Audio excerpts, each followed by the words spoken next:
Well, welcome everyone. We may as well get started. We'll probably have a few people join as we get going here.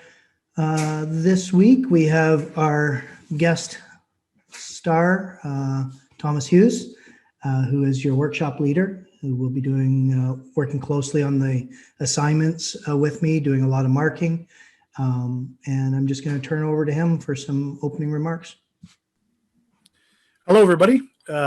So if you've watched my videos and things on Blackboard, I've been involved with this course, I think, since around 2013. I was the editor of the original textbook for a previous iteration, and I've been with the course ever since. So my job here is to help Andy assess your work, as well to facilitate the course. If you have any questions specifically on the YouTube components, doing your video and stuff, I should be a good resource there, although we have provided quite a few resources. So going through those will be crucial for sure. Did you want me to cover the assignment, Andy, or? Sure. Yeah, if you don't mind, please. Yeah, sure. Do I have presentation rights? Bear with me. Give me a second. You do now. Okay, great. First of all, before I get started, does anybody have any direct questions about assignment 1, part 1?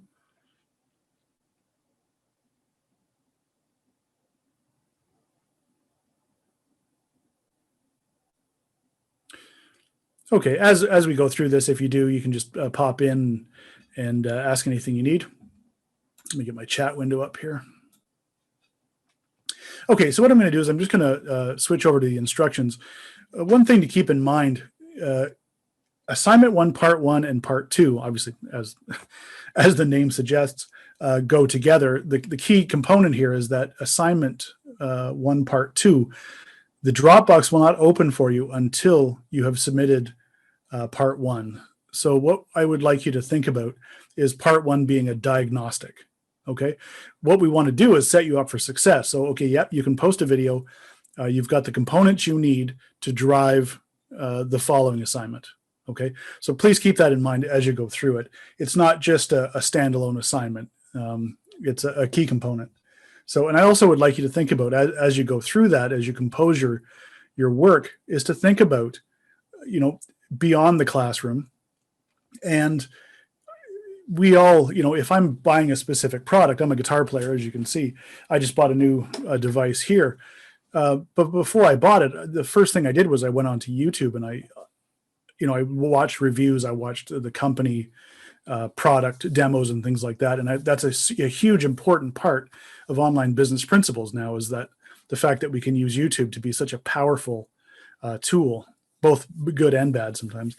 And that's really what assignment 1, part 2 is going to be about. So just keep that in mind as you go through. I'm going to share my screen.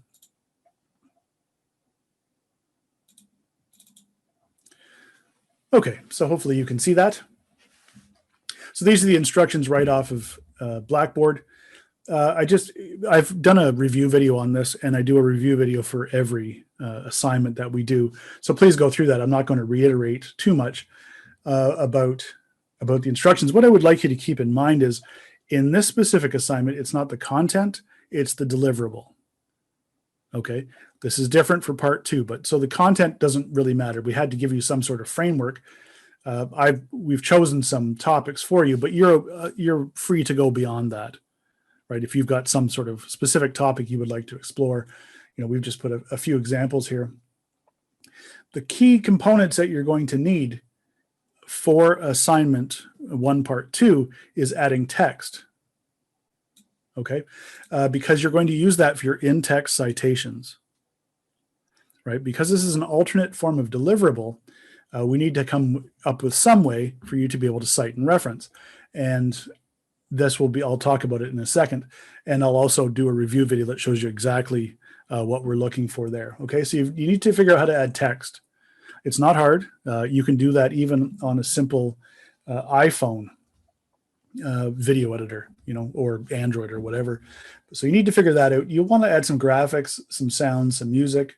You're going to want to edit, right? So you don't want to just go in just like a normal video or a normal essay.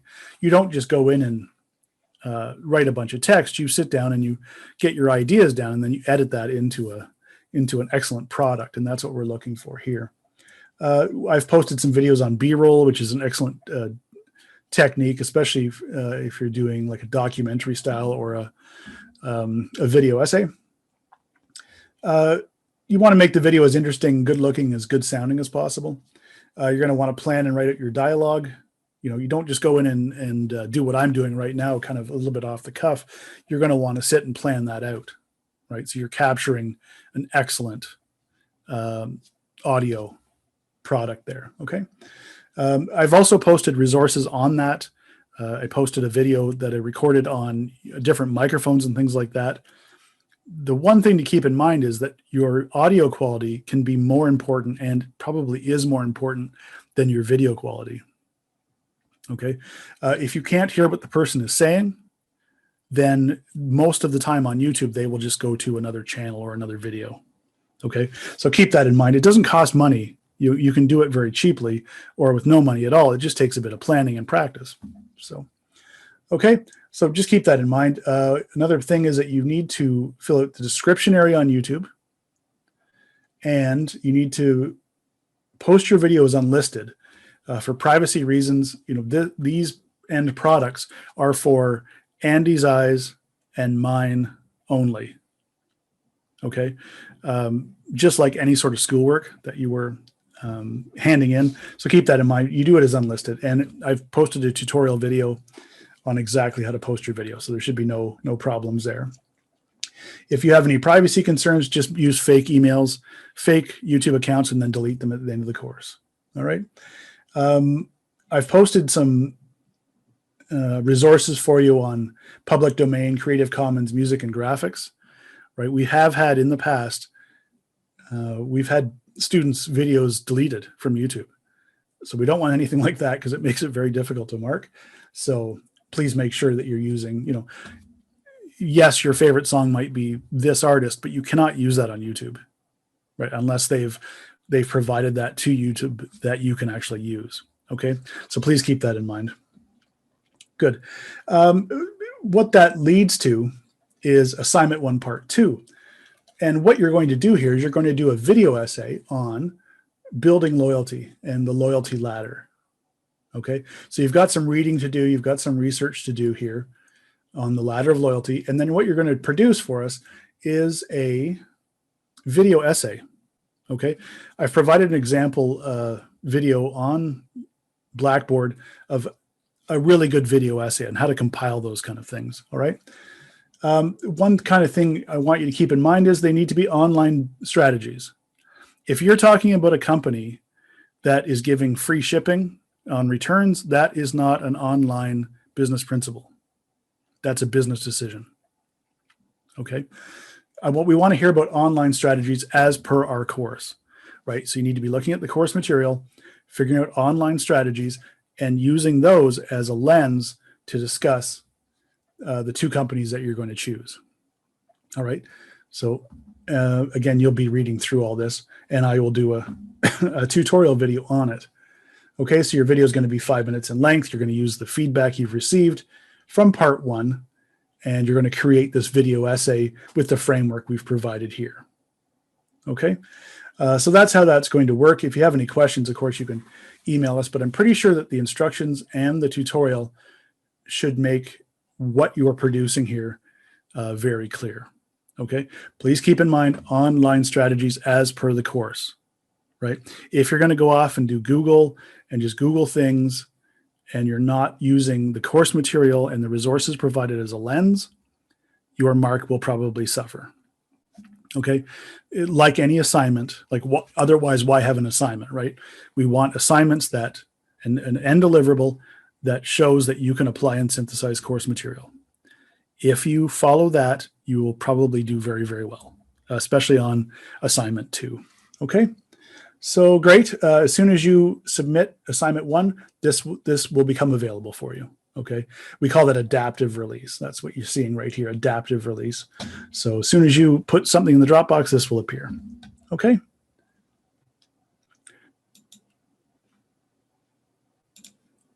How do I stop sharing?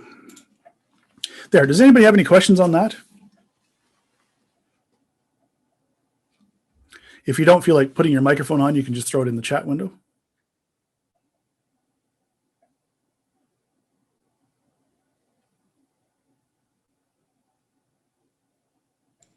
There's a hand up there, Thomas. Okay, Sven? Yeah, do you just want the link to the YouTube video in Blackboard, or like, are we going to upload the video to Blackboard?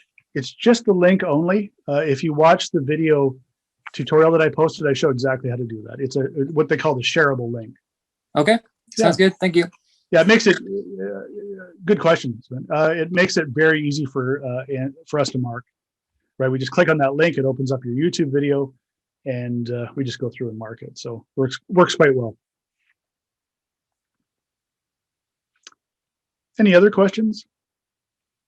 You've got one in the chat. Okay. Is there an intention to connect both videos or have no? Okay, good question, Samantha. Thank you. So how this works is part one is a diagnostic. They do not need to connect. The content does not need to connect. Okay. Part one is, it's worth 3% of your mark. It's to get you prepared to make the best quality part two you can make. Does that make sense to you?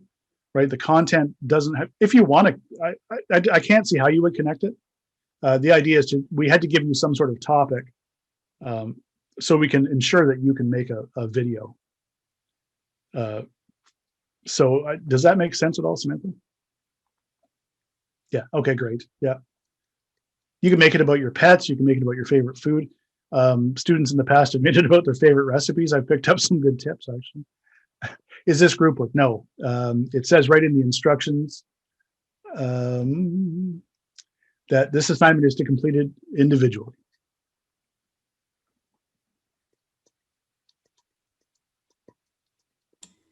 There's one other question. How long is part two supposed to be? I believe it's a 5-minute video, right? Part two? No more than 5 minutes. Yeah. After the time limit, we generally don't watch them after that. It does take some careful editing to fit it into 5 minutes. But it's not impossible or not super difficult to fit it in 5 minutes. I've seen some people do it in about 4 minutes and do an excellent job. I've seen people do it in 7 minutes and not get it done. So it does take it takes a bit of crafting for sure, just like any essay. Good. Any other questions? Do we have anybody here from a previous course that Andy and I were involved in, 2830, Multimedia Design?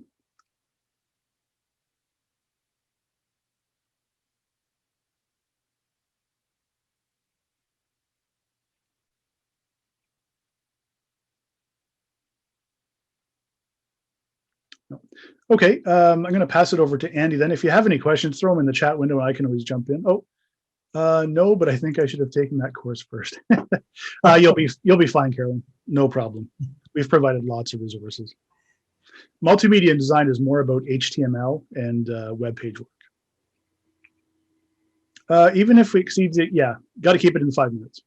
Like there are upload issues. Like if it was 5 minutes and 2 seconds, that's one thing, but don't go over 5 minutes, please.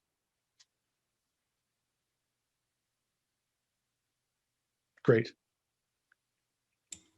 All right. Thank you very much, Thomas. All righty. I will hang out here for the remainder. And if anybody has any questions, they can shoot. Okay, awesome. I wanted to just cover a couple things here. Primarily, I want to talk about discussions and the feedback from the discussions. But before that, let's just take a quick look at what's due this week. Remember, things do move really, really fast in the summer term, twice as fast, and no reading week in the middle. So we have got assignment 1, your technical checkup is due on Wednesday. So that the video we've just spent a fair bit of time talking about. Quiz 2, your normal module quiz, due on Friday. And then we've got discussion 2. The first post is due Tuesday, not Wednesday like last week, because we're in the flow now. The first post will be due on Tuesdays moving forward for the other 2 discussions beyond this, and the second post due on Friday. So remember, the quizzes close permanently on Friday, as does the discussion. So those things don't reopen. You can be late if you need to be on the assignment, part 1A. The problem is you're cutting into your time for part 1B, which is far more important in terms of marks. So just try and keep up, because getting behind in this course is a big problem, just because of the speed that we go in the summertime. So I did mark all of the discussion 1 submissions, and I just wanted to go over some common problems or issues or things that I should clarify. I always put comments in the first couple discussions. I try and be as specific as possible, though I don't have half an hour to write out extensive comments on them. So I'm going to interpret some of my remarks for you so that you understand what I'm talking about. Now, at a very, very high level, we talked in the first office hours about the requirements. That is 2 posts, 500 to 700 words each, with 3 cited references. So I'm not going to cover that particularly unless there's a question or clarification required. But I do want to go over some other comments. So the first one, and probably the most surprising one to a lot of people, is avoid first person. So there's a couple reasons for this. So just to be clear, first person is when you start with I, and you're saying, I believe, or in my opinion, all those sorts of things. That's first person. What we're actually looking for is third person, which is more, instead of saying, in my opinion, you're going to state a fact and support it. So that's the way we do academic discourse or academic discussions, in third person, not in first person. The problem isn't so much that first person is such a bad thing to do. It's just a path that a lot of writers go down, and they don't execute very well. And what I mean by that is I get a lot of, in my opinion, or when I was reading the course, or during the lecture I saw. All those things are narrative. They don't add any value to your post. There's no real content there, and they're not supported by anything. So what I'm recommending until you're an advanced writer is to go third person. So that third person passive, it was seen that, for instance, it was seen that the grass was green, and then you would put a citation proving your point. So that's supporting your argument. That's why these references and citations are so important to us. We want you to back up any sort of statement that's contentious at all that you make. So just saying, in my opinion, or I believe that, or any of those things, that doesn't prove any points. That may be true, it may be your opinion, but your opinion doesn't make it fact and doesn't support the argument. So that's why, and I don't necessarily deduct marks based on that comment. Some of the time I do, if there's a lot of narrative, if there's a lot of and one of my absolute most heinous turns of phrase is, in my personal opinion. Is there some other kind of opinion other than your personal opinion? No, there's not. So you're just wasting words and making it verbose for no particular content reason. So if you've done a lot of narrative, then you lose a mark on presentation typically. And that otherwise, though, if you did a good job with first person, even though I warned you not to use first person, I may not have taken any marks. So I hope that's clear. What about, oh, okay. Yeah, excellent question, Samantha. What about when you're doing the second discussion? So you're talking about, I believe, the second post, meaning your response to a peer.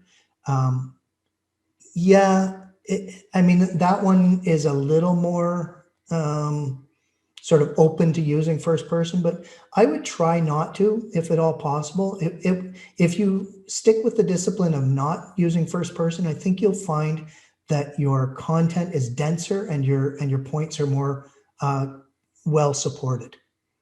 Does that answer your question, Samantha? And I see, while you're responding to my question, I also see people saying, great post, Samantha, great post, Sven, whatever, right? That's fine. I just ignore that. I don't, that's an interaction between students, but I'm marking the part where when you break down and analyze their content, okay? My next most common comment is paraphrase more, quote less. And I throw in a semicolon there. I'll explain that in a little while. One of the biggest things I see, thanks, Samantha. One of the biggest things I see is a pet peeve of mine, and that's misusing semicolons. Semicolons separate two complete sentences. So if you take that semicolon out and replace it with a period and a capital, that will read normally. Semicolons don't go before lists of things or anything like that. They don't separate lists of things unless they're in bullet points. So please use semicolons properly if you're going to use them. A colon is what a lot of people use a semicolon instead of. That was kind of backwards, but I think you know what I'm saying. So if you've got a list and you say, these are the 3 things that I like, that's followed by a colon, not a semicolon. Okay, but I've digressed. Paraphrase more, quote less. So if you present me a 500 to 700 word essay and you have 4 quotes in there, there's an awful lot of content that's actually not yours. And it's hard to read when it's just a quote followed by another quote. So it doesn't flow very well. The only reason to really use a quote is if it's something that you can't paraphrase, or that it's so significant that it's, say, a well-known quote. There's a fool born every minute. You don't have to paraphrase that. You want that in quotes, and you want to attribute that to the author. But overall, what we want to do, and Thomas talked about synthesizing material, what we want you to do is paraphrase, because that shows that you've taken the information, you've digested it, and you've put it out in your own words. So you've synthesized that material. So that's what that comment's about. If you've really done a lot of quoting, and I'm talking three or more quotes in one of your discussion posts, I'm probably going to take a content mark for that. So just because there's just not that much content that's yours left over. So that's, sometimes I would just take a sort of an appearance one if it was minor. But if you see that comment, I have probably deducted some form of marks for that. As well, when you put in direct quotes, it really hurts the readability of things unless it's really crucial. I always try to avoid them as much as possible. Yeah, absolutely. It is. And you start seeing these things when you mark 1,000 papers a year or whatever. But when you start reading direct quote after direct quote after direct quote, all in the same couple of paragraphs, it's really hard to get through. It truly, truly is. So yeah, it affects readability for sure. So my next comment is use author's name when it's available. I didn't actually use that specific comment all that much, but the point that I'm going to make here is in your references, and I don't know if you guys have some sort of auto-generating reference software where you're plugging in, or it's scanning, or you're clicking on a link or something like that, but they're often wrong. So one of the ones was legacy staff. And because everyone uses a combination of the same sources, the legacy, there was an article by, I think it's legacy.com, that pertained to the last discussion post. It was written by legacy staff. That's not a person. That's not a person's name. That's a group of people. It may be 1, it may be 10 people. So the reference is not staff, L. It's legacy staff, right? Because it's not a person. So I don't know if people are using auto-generating software, which is fine, but check it, make sure it makes sense. So, and I saw quite a number of people, because I do look through the references, and I will click on those links and see what's going on, to see, the meat of what you're actually citing.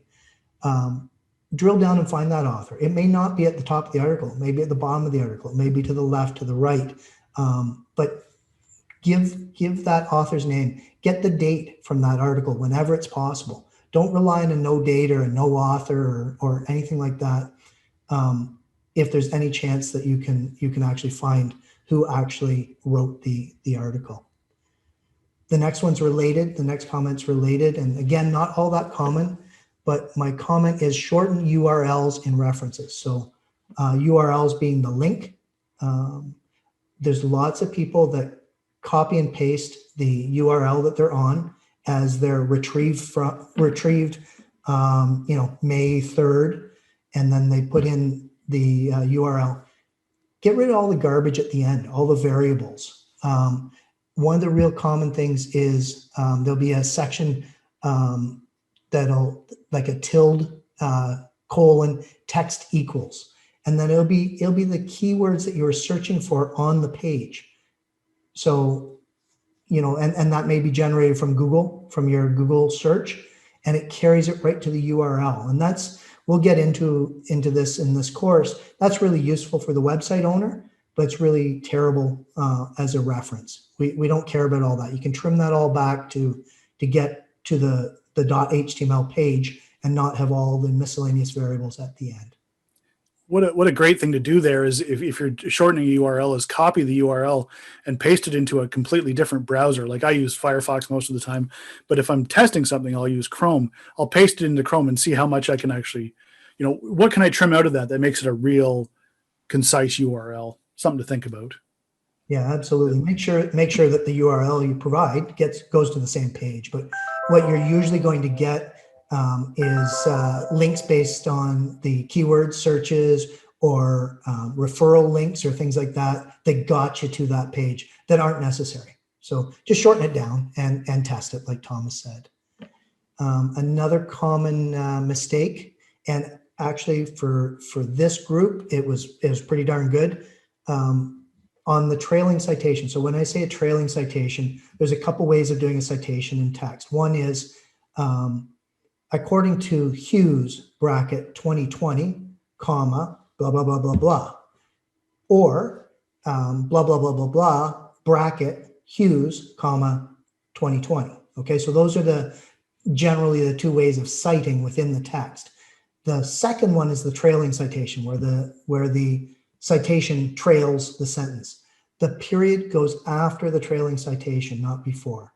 So the citation's part of the sentence. So, and that goes for, even if you've got a quote there, get rid of that period or exclamation mark or whatever within that quote so that you have one period and that's after your trailing citation. Again, that wasn't all that common with this group. I've had it way more common in the past. And usually when I see something like, so the shortened URLs that I talked about, the missing author name, the period being wrong place for the citation, I just take off a notch on the marking scheme. So if you've done everything else right, you'll be bumped one up, which is usually about 0.12, I think, out of maybe 1175 out of 5. It's not a lot. But if you do a bunch of different things, if you've missed an author name and you don't have dates and you do the citation wrong, that's 3 bumps. So it starts to add up very quickly. It's worth noting too, if you have just a reference list at the end and you don't cite it in the body at all, you're 100% going to get 0 on your citations and references. And there's a good chance you'll lose some content mark as well. And the reason for that is if you make claims in there and you don't cite it, you don't prove your point, then your content has also suffered. Okay, so that's the easiest way to lose a bunch of marks in one of these posts. I don't say it in the instructions, but I'll say it here. use different references, at least some different references in the second post. And I didn't have a lot of problems that way. I don't want to see the same 3 repeated. Yeah, use some different, get some more information, get some new information. We don't want you to post the same thing twice, essentially. And that's the end of the comments that I had about the discussions. Overall, the people that paid attention to the requirements, meaning they did 2 posts and they did 3 cited references, they're going to do very, very well. And most of my comments are just minor amounts.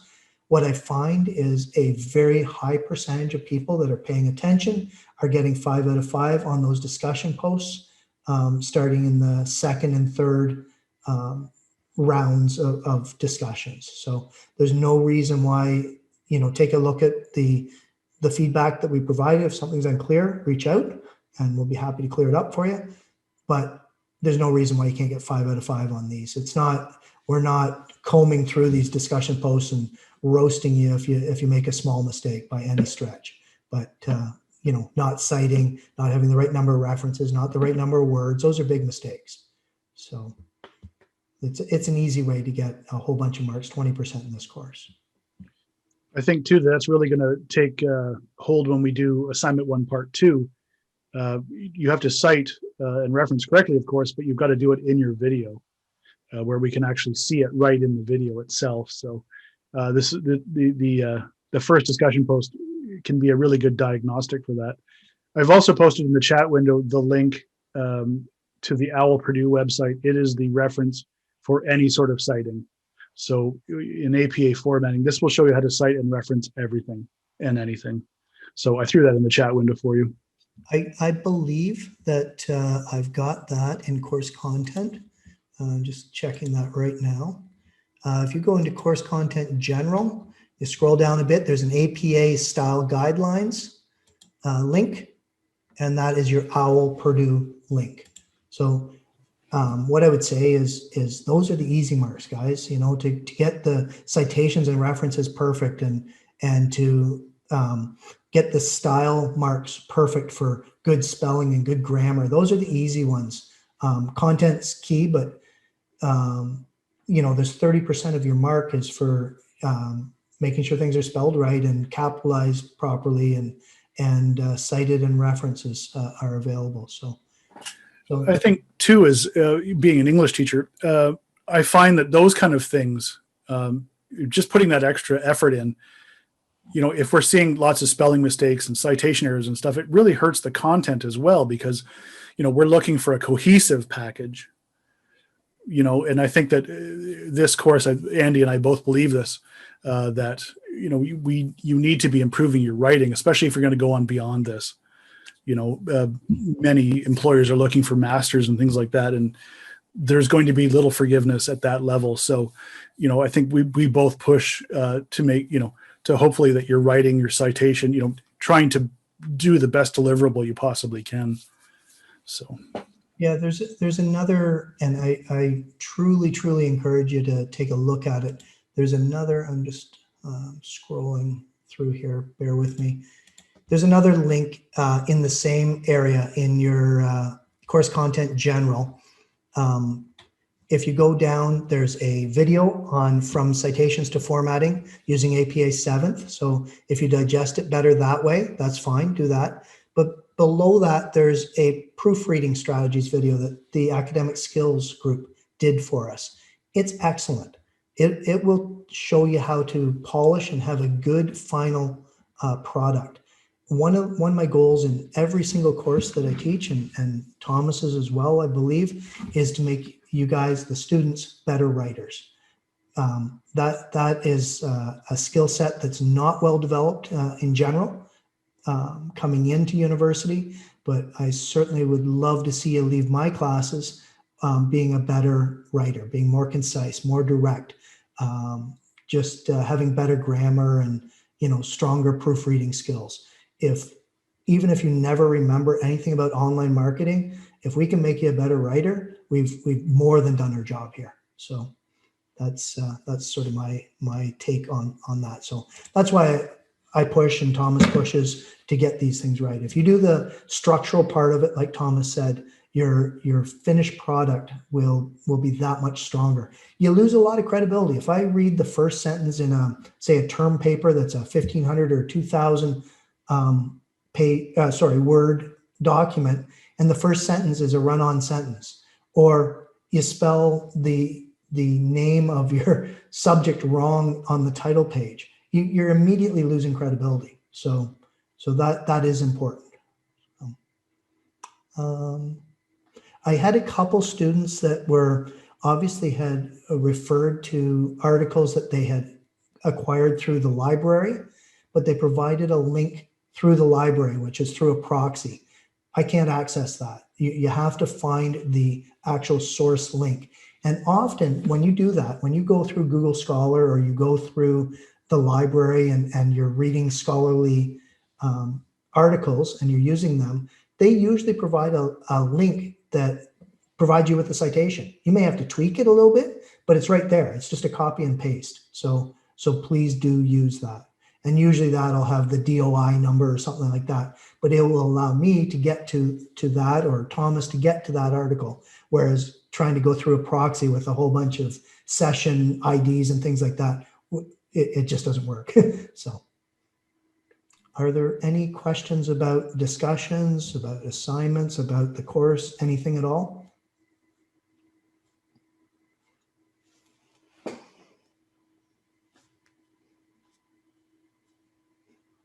Okay, folks, feel free to take off if you have no questions.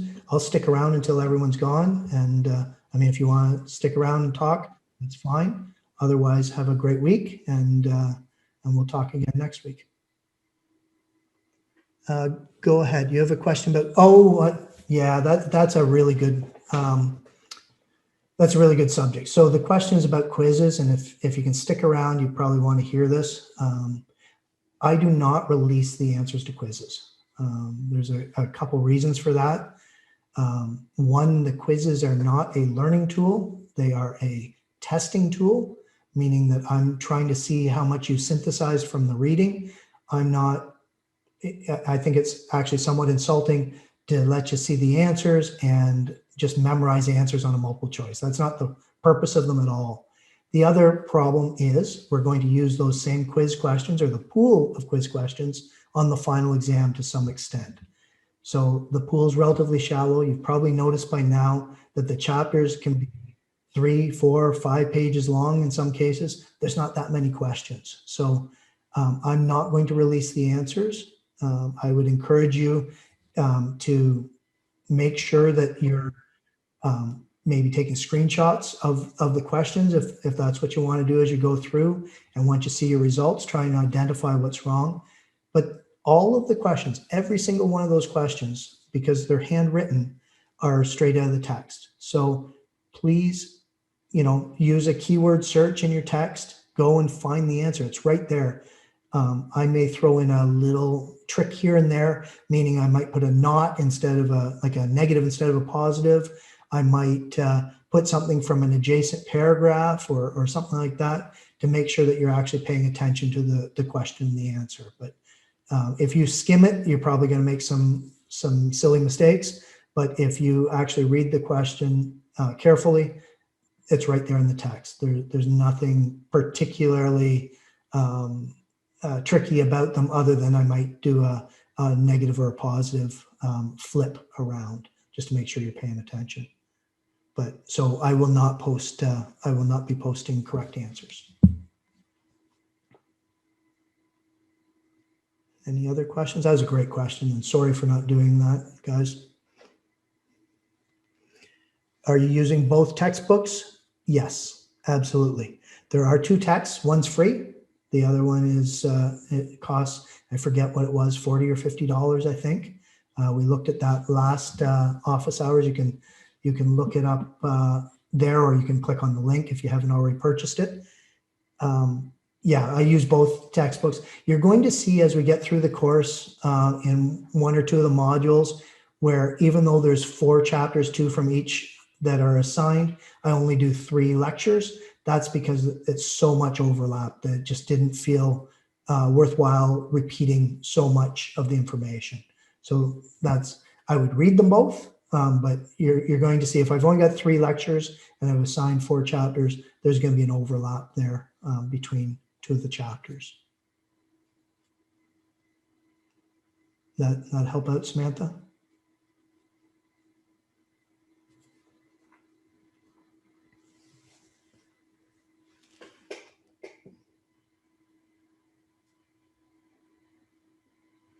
Okay, excellent. Yeah, I think that's, unless there's another question you guys want to stick around for, we're good to go. And like I said, I'll stick around if you want to have a conversation at the end here. After most people have left, feel free to stick around. But once everyone leaves, I'll shut her down. Thanks very much. Thanks, Thomas. Appreciate you coming. And whatever you do, don't use semicolons.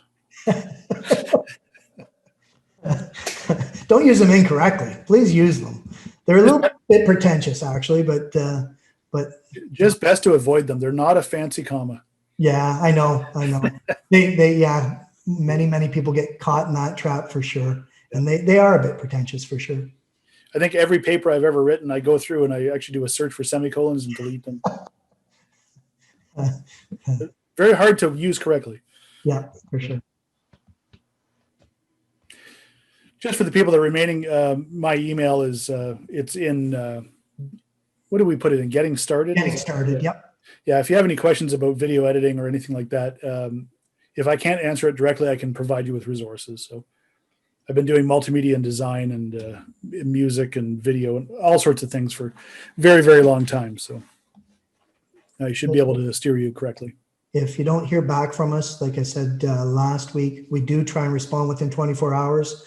Take a look at that email that you sent to us. Make sure you sent it from Trent so it didn't go to our junk. And particularly with Thomas, he's got 2 email addresses, but only one is his instructor address that he'll be checking on. Yeah, for some reason they've kept my alumni email. I don't know why. Mm-hmm. And I think if you type in Thomas Hughes, it defaults to that. Is that right? Okay. Not my employee one. I don't know why. But yeah. Huh. I wonder if they can change that at IT, the default. I tried. They just told me to forward it. Okay. The problem is it's so full of junk mail, like my old student account. That Sure. Yeah. Any other questions, folks? Good. Some great questions today. Yeah, it was good. It's useful. Yeah. All right, I'm going to go make tacos. You have a good evening, sir. Take care.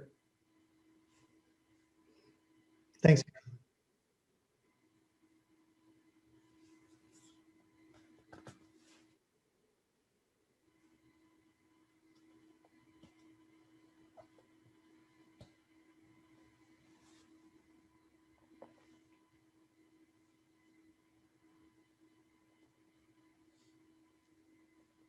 Have a good night.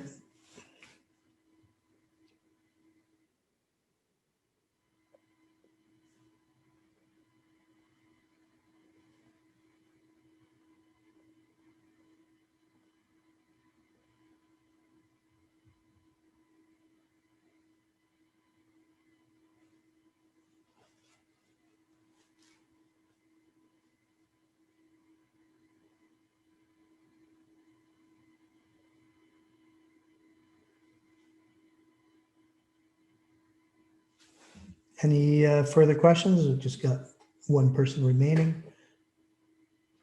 Let me know. I'll give you a couple minutes and then we'll shut this down.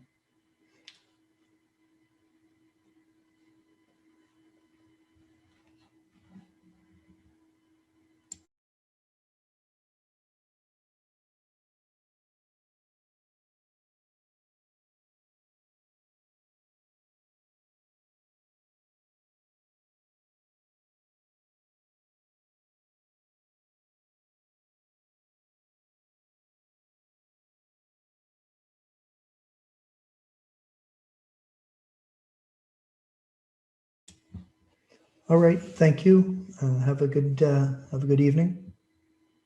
Take care. See you next week.